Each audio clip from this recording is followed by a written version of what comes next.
دین اسلام فقط نماز، روزے، عبادات، وظائف و اذکار کا نام نہیں ہے، ایک کلیتاً پورا نظام ہے کہ آپ کی معاشرت کیسے ہوگی، سیاست، اقتصاد، معیشت، سارے کا سارا نظام اللہ نے سمیٹ کے قرآن میں بیان کر دیا، اور پھر اس کو رسول اللہ صلی اللہ علیہ وسلم نے نافذ کر کے دکھایا، اور اس کی وسعت اور ایکسپینشن خلفائے راشدین نے کر کے دکھا۔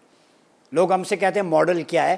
آپ نہ پڑھیں، لائبریری کا یا کتاب کا رخ نہ پڑھیں، اپنے آپ کو جاہل رکھیں تو الگ بات ہے، حکمران طبقہ سارا کچھ موجود ہے، لیکن آپ قرآن مقدس کی آیات، نبی اکرم صلی اللہ علیہ وسلم کی سیرت اور خلفاء کے تعامل کو اسٹڈی کر کے امپلیمنٹ کرنے کا آپ کے پاس وقت نہیں ہے۔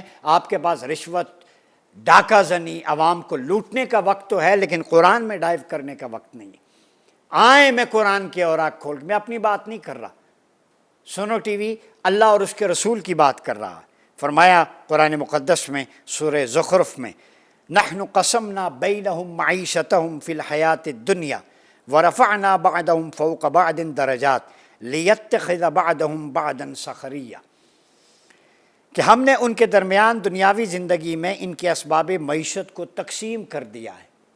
ہم دنیاوی زندگی میں ان کے اسباب معیشت تقسیم کرتے ہیں، اور ہم انہی میں سے بعض کو بعض پر وسائل و دولت میں درجات کی فوقیت دیتے ہیں۔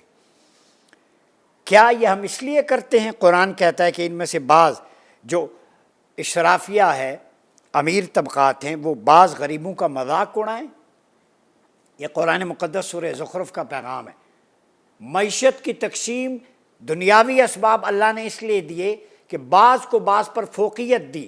فوقیت کا معنی ہے کہ جن کے پاس زیادہ ہے وہ امتحان میں ڈالے گئے ہیں۔ زیادہ دینے کا مطلب یہ ہے کہ تمہارا امتحان ہے کہ تم اس سے قل العفو۔ آپ علیہ السلام نے فرمایا، آپ سے پوچھا گیا ماذا ينفقون، قرآن میں ہے، وہ کیا خرچ کریں؟ فرمایا جو زائد ہے ضرورت سے وہ خرچ کر دو۔ کسی کے پاس آج سواری ہے، دوسرے کو دے دے، زائد کھانا ہے، دوسرے کو دے دے، یہ سیرت سے تعامل ملتا ہے۔ تو اغنیاء کے لیے، اشرافیہ حکمران طبقے کے لیے قرآن کا لیسن کیا ہے؟ اگر تمہیں اللہ نے رزق دیا ہے تو یہ امتحان ہے، آزمائش ہے کہ تم اپنے سائلین کو، محرومین کو کتنا شریک کرتے ہو اس کے اندر۔ وَمِمَّا رَزَقْنَاهُمْ يُنْفِقُونَ، قرآن مجید میں سورہ بقرہ میں بیان کیا۔ ایمان بالغیب کے بعد جو غیب پر ایمان لاتے ہیں، زکوٰۃ ادا کرتے ہیں، نماز پڑھتے ہیں، اور ہم نے جو رزق دیا اس میں سے خرچ کرتے ہیں۔